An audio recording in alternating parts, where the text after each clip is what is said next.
हमेशा हाथ जोड़कर प्रार्थना क्यों करते हैं हमारे धर्म में?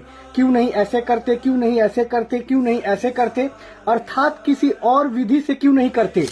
हाथ जोड़कर ही प्रार्थना क्यों करते हैं?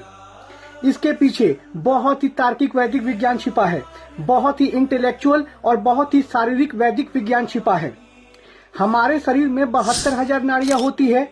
इन्हीं को दो पार्ट में डिवाइड किया गया है, दो भाग में विभाजित किया गया है, आधा पिंगला और आधा ईड़ा। जो पिंगला पार्ट है वो हमारे दाहिने भाग को डिनोट करता है, हमारे राइट साइड को डिनोट करता है। जो ईड़ा पार्ट है वो हमारे लेफ्ट साइड को डिनोट करता है। और जब हम इस तरह से हाथ को जोड़ते हैं तो हमारे शरीर की जो एनर्जी फ्लो है, वो कंप्लीट होती है।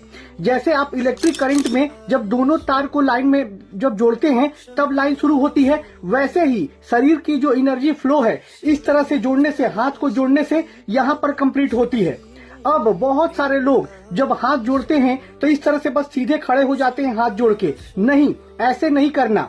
अगर आप ऐसे करेंगे तो पूरी तरह से ये जो क्रिया है वो कार्य नहीं करेगी।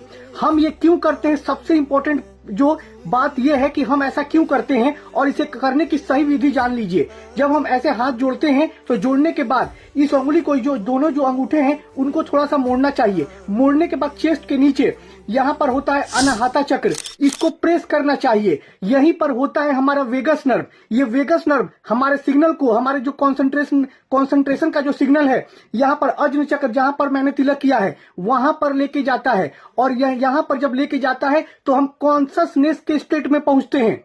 ये सबसे इंपॉर्टेंट बात है। जब आप यहाँ पर दोनों अंगूठे से प्रेस कीजिएगा तभी कॉन्शसनेस के स्टेट में पहुंचिएगा। और जब हम कॉन्शसनेस के स्टेट में पहुंचते हैं तो हम कॉन्सेंट्रेट होके ईश्वर के समक्ष प्रार्थना कर पाते हैं।